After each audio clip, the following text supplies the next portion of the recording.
También me gustaría hablaros un poquito del tema de los shaders. Una vez ya tenemos, digamos, todas nuestras texturas ya preparadas, todos los mapas de normales, los mapas difusos, todo listo, tenemos que decir al motor del juego cómo tiene que utilizar toda esta información para mostrar o representar el modelo. Y para eso se utilizan shaders. Los shaders son pequeños programas cuya función es calcular el color que tiene que tener cada uno de mis píxeles en la pantalla. Y para esto pues, usan toda la información del modelo, de las luces, las texturas, todos los parámetros que le configuremos en el shader. Para cada píxel, el programa mira a ver qué parte del modelo está ocupando el espacio de este píxel, mira a ver el color de la textura difusa aplicada en esta zona a través de las UVs, luego le suma el brillo del especular, mira a ver si tiene que modificar un poco la iluminación utilizando el mapa de normales, y así va sumándolo todo y al final determina cuál es el color que tiene que tener ese píxel en ese determinado momento. Como os imaginaréis, si yo tengo que calcular el color de todos los píxeles 60 veces por segundo, teniendo en cuenta todos los mapas de textura y todos los parámetros que yo le meta al shader, el shader tiene que estar muy optimizado porque me puede fastidiar el rendimiento a lo bestia. Además hay que saber mucho de matemáticas, de programación, óptica, etcétera, para modificar o para hacer tu propio shader. Y yo no recomiendo que os metáis a hacer shaders, por lo menos hasta que os metáis un poco más en modificar shaders. Y sinceramente es algo que yo no controlo demasiado. La verdad es que me gustaría mucho ver un poco más, pero también es un tema bastante complicado y que requiere haber visto mucho de texturas y saber un poquito de programación. Y a mí esa parte me falta un poco. Los shaders además son súper flexibles y me permiten alterar totalmente la apariencia de mi modelo en pantalla. De hecho, se puede tener videojuegos enteros que no tienen textura, simplemente utilizando la información de los shaders, pues me van generando toda la iluminación y toda la información de cómo se tiene que ver mi modelo. Aquí tengo un ejemplo de cosas que se pueden hacer con shaders, pero vamos, hay auténticas burradas.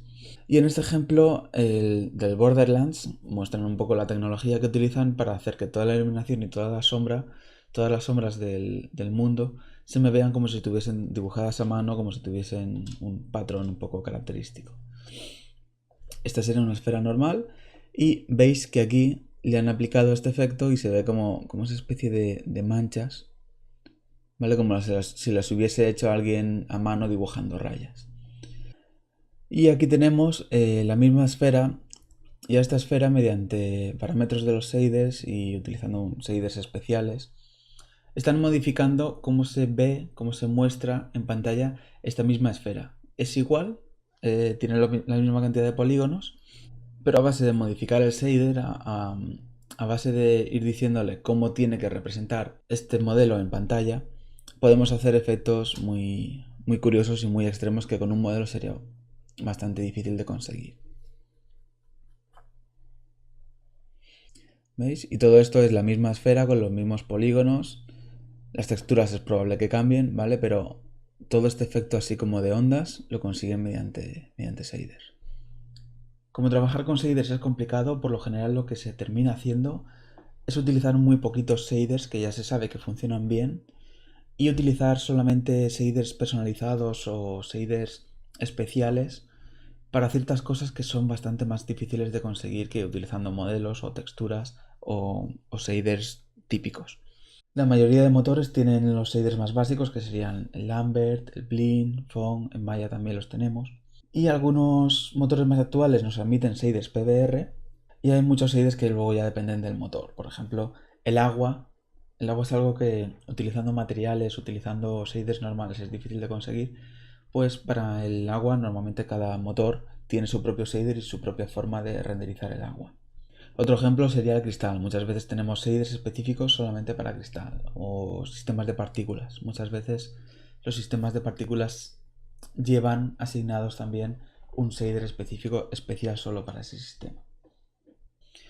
Y ya para terminar, os quería simplemente deciros que todo esto que hemos visto de materiales, texturas, modelos, físicas, todo esto, a la hora de la verdad, no es demasiado importante, me refiero.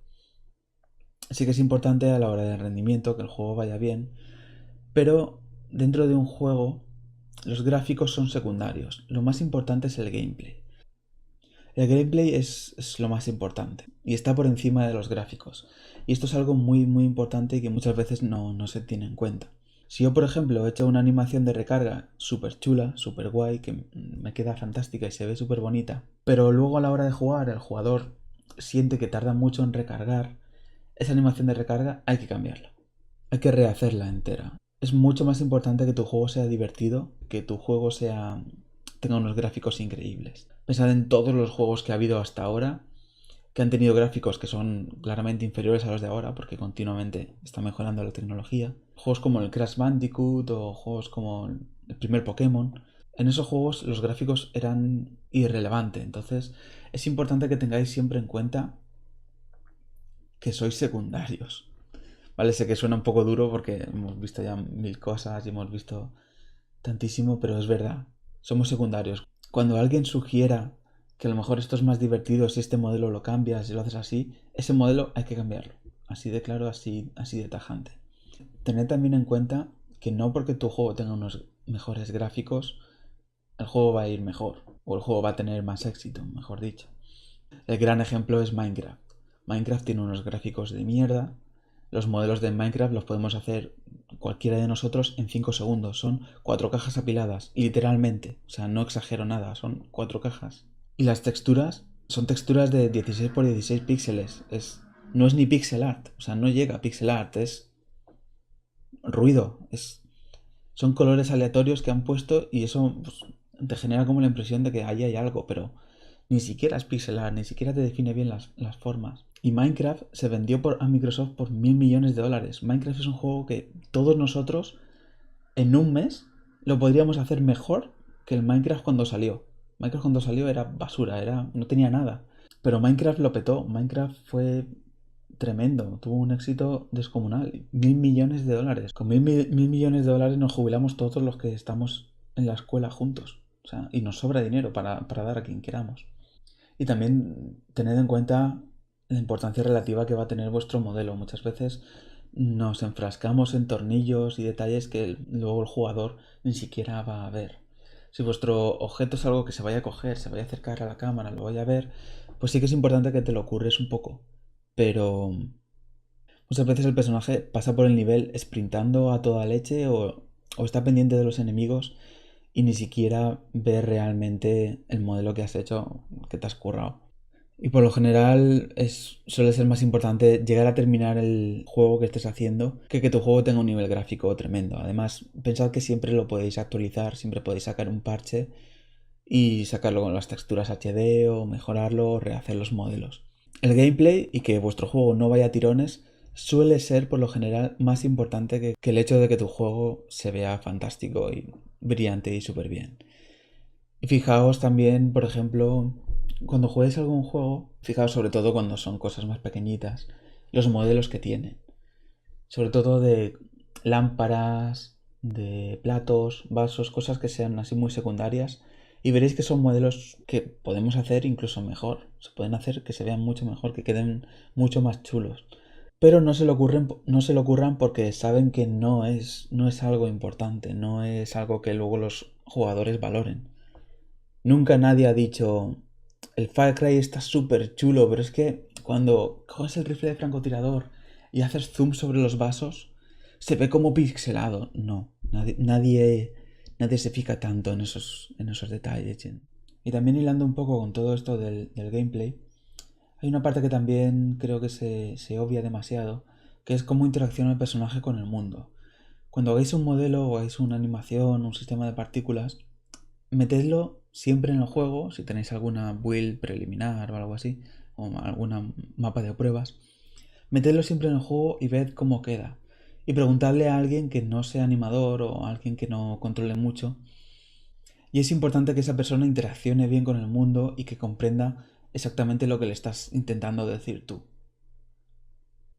Si tenéis el Half-Life 2, os podéis descargar un mapa de pruebas en el que los desarrolladores te dicen, pues este mapa al principio era así, pero luego lo fuimos cambiando porque los jugadores se perdían. Vale, pues tienen una serie de vídeos y una serie de tutoriales dentro del juego que te explican un poco el desarrollo del juego Y te das cuenta realmente de que muchas veces no pensamos en luego cómo va a interaccionar la persona con ese modelo, cómo se va a mover por el mapa. Entonces es muy importante a la hora de hacer videojuegos que lo probéis, que os metéis dentro del mundo, que veáis cómo va a interaccionar esa persona con el mundo, que cojáis el objeto, que lo lancéis, que le disparéis al objeto y en definitiva que controléis en todo momento cuál va a ser el resultado final. No os centréis solamente en cómo se ve mi modelo, cómo se ve mi textura dentro de Maya, porque eso no importa, lo que importa es cómo se va a ver y cómo se va a interaccionar con ese objeto dentro del motor. Y a la hora de hacer un juego hay que planear y planear y planear y planificar y planificar y hacer planes y hacer un diseño del juego. Porque habéis visto que tenemos miles de variables y miles de opciones y miles de formas de hacer las cosas. Entonces es muy importante establecer ya desde el principio cómo va a funcionar todo. Yo os recomiendo encarecidamente, si os metéis dentro de un equipo de desarrollo, que no lo haga, o que si lo hace, que os involucréis en ello, que os creéis un kit de piezas que os indique cómo se va a mover el personaje. Todo esto que vimos de me hago un cubo y sé que este cubo es la altura máxima que mi personaje puede subir. Me hago una ventana y sé que esta ventana es el tamaño mínimo que tiene que tener una ventana para que el jugador pueda pasar por ahí. Y a partir de este modelo pues me puedo crear versiones de modelos, por ejemplo una ventana por la que sé que el personaje puede entrar. Pues me puedo hacer varios marcos, varios estilos de marcos o un mismo marco con varias texturas y así la puedo utilizar en varios sitios a la vez. Y sé que todas las paredes que yo haga van a tener ese mismo hueco y en ese hueco yo voy a poder encajar los distintos marcos de ventana y las distintas ventanas que tengo preparadas. Y hacer esto mismo con todos los modelos. En todos los sistemas en los que se pueda aplicar esto, intentar meterlo. Por ejemplo, para las caras de los personajes, como es algo muy complicado y muy difícil, se suele utilizar siempre la misma malla. Empiezo con la misma malla y me la voy modificando para generarme la forma de mi personaje. Y de esta manera yo puedo aplicar blend shapes de una malla a la otra porque tienen los mismos vértices y los vértices tienen la misma numeración. Entonces es mucho más sencillo pasar de uno a otro. O yo puedo utilizar esa misma malla con texturas distintas para crearme personajes caucásicos, para crearme personajes afroamericanos y luego me puedo crear cicatrices y las cicatrices ir poniéndolas encima de cada una de estas texturas. Entonces intentar siempre buscar estas metodologías que nos permiten ahorrar tiempo y nos permiten ir quitándonos problemas. Os recomiendo también que experimentéis y sigáis tutoriales, sobre todo de salir de vuestra zona de confort, intentar hacer cosas nuevas y distintas, porque la habilidad de valerse por uno mismo, de investigar y coger un programa nuevo y empezar a toquetearlo todo y conseguir adaptarte rápido a programas y a metodologías nuevas, a nuevos workflows, es una habilidad muy importante, sobre todo en un sector en el que la tecnología cambia tantísimo de un año para otro. Hace nada no había PBR, ahora estamos con PBR. Ahora estamos empezando con los materiales procedurales y hace poco pues, no existía o estaba muy limitado.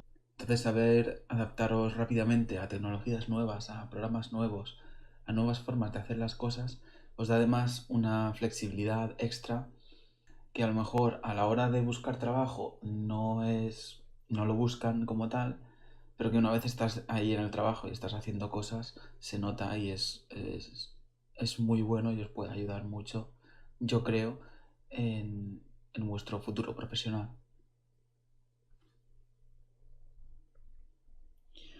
Bueno, eso es todo. Espero que os hayan gustado estos vídeos. Lo siento por haberme alargado. Tenía mil cosas que explicar. Y todavía me he dejado muchas cosas que explicar, pero bueno. Me gustaría darlas un poco más, pero no hay tiempo. Y sé que muchos habréis dicho, Buah, esto es demasiado largo y paso de leérmelo. Pero bueno, yo espero que os haya gustado. Si os ha gustado, dejadme algún comentario o me lo decís por Facebook o me enviáis un email o lo que sea. A este canal yo os diría que no os suscribáis porque en principio no voy a hacer más vídeos. Lo voy a usar pues, para mis chorradas. Y si queréis darle a like, pues darle a like, pero vamos. Yo lo que más os agradecería es que me pusieseis un comentario y me dijerais si os ha servido, si lo habéis visto interesante, si lo habéis visto bien Y si tenéis alguna duda, pues no dudéis. Y aquí estoy para lo que sea. Un saludo y que os vaya bien con videojuegos.